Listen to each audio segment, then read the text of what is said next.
జగన్ హయాంలో 5 ఏళ్ల పాటు రాష్ట్రంలో అరాచకం రాజ్యమేలింది. వైసీపీ ప్రభుత్వం 5 ఏళ్ల పాలనలో అవినీతికి, అక్రమాలకు, దౌర్జన్యాలకు హద్దే లేకుండా పోయింది.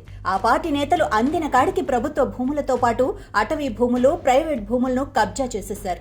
మరికొన్ని భూములను తక్కువ ధరకే జగన్ ప్రభుత్వం వారి అనుకూల ట్రస్టులకు, కంపెనీలకు కట్టబెట్టింది. ఫలితంగా ప్రజలకు మేలు చేస్తారని అధికారాన్ని అప్పగిస్తే జగన్ మాత్రం తన హయాంలో ప్రభుత్వ, ప్రైవేట్ భూములను దోచుకోవటమే పనిగా పెట్టుకుని పాలనను గాలికి వదిలేశారు.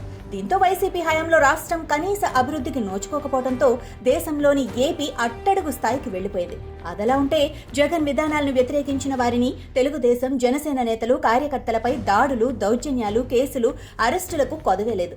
నిజం, జగన్ అధికారం వెలగబెట్టిన 5 ఏళ్లు రాష్ట్రంలో తెలుగుదేశం, జనసేన నాయకులు, కార్యకర్తలపై వేధింపులతో చెలరేగిపోయారు. ఆయన అండ చూసుకుని ఆ పార్టీ నేతలు, అభిమానులుగా చెప్పుకున్న వారు కూడా చెలరేగిపోయారు. సరే, జనం జగన్ పాలనను నిర్ద్వందంగా తిరస్కరించి గత ఏడాది జరిగిన ఎన్నికలలో వైసీపీకి ఘోర పరాజయాన్ని కట్టబెట్టారు. కనీసం ప్రతిపక్ష హోదాకు కూడా ఆ పార్టీ తగదని తమ తీర్పు ద్వారా తేల్చి చెప్పారు. ఘన విజయం సాధించిన తెలుగుదేశం కూటమి అధికార పగ్గాలు చేపట్టింది. వైసీపీ హయాంలో మంచి, చెడు విచక్షణ లేకుండా ఇష్టారీతిగా వ్యవహరించిన ఆ పార్టీ నేతలు, వారి అండ చూసుకుని చెలరేగిపోయిన నేతలు, అధికారులపై తెలుగుదేశం కూటమి సర్కార్ కొరడా చులిపిస్తుందని, వారిని చట్టం ముందు నిలబెట్టి శిక్షిస్తుందని ఆశించిన తెలుగుదేశం, జనసేన కేడర్లో ఇప్పుడు అసంతృప్తి వ్యక్తమవుతోంది.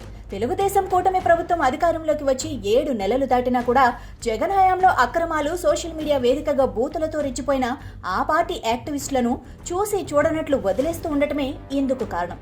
అంతేకాదు, వైసీపీ హయాంలో ఆ ప్రభుత్వానికి మద్దతుగా వ్యవహరించిన వారు ఇప్పుడు కూటమి ప్రభుత్వంలోనూ రాచ మర్యాదలు పొందుతూ ఉండటంతో కేడర్లో తీవ్ర ఆగ్రహం వ్యక్తమవుతోంది. వైకుంఠ ద్వార దర్శనం సందర్భంగా రోజాకు తిరుమలలో ప్రోటోకాల్ దర్శనం లభించటం, తాజాగా రథసప్తమి నాడు అరసవెల్లిలో గాయని మంగ్లీకి కేంద్ర మంత్రి రామ్మోహన్ నాయుడుతో పాటుగా ప్రోటోకాల్ దర్శనానికి అనుమతించడంతో తెలుగుదేశం, జనసేన శ్రేణుల్లో ఆగ్రహావేశాలు వ్యక్తమవుతున్నాయి. వైసీపీ హయాంలో సింగర్ మంగ్లీ టీటీడీలో పదవి అనుభవించిన సంగతి తెలిసిందే. అటువంటి మంగ్లీ తాజాగా అరసవెల్లి రథసప్తమి సందర్భంగా కేంద్ర మంత్రి రామ్మోహన్ నాయుడుతో కలిసి వీఐపీ ప్రోటోకాల్ దర్శనం చేసుకోవటం, మంత్రి పక్కనే నిలబడి మీడియాతో మాట్లాడటం తెలుగుదేశం కార్యకర్తలకు మింగుడు పడటం లేదు. టీడీపీకి వ్యతిరేకంగా, వైసీపీకి మద్దతుగా పెద్ద ఎత్తున ప్రచారం చేసిన మంగ్లీకి తెలుగుదేశం కూటమి ప్రభుత్వం ఇంత ప్రాధాన్యతను, గౌరవ మర్యాదలను ఇవ్వడమేంటి అంటూ ఫైర్ అవుతున్నారు.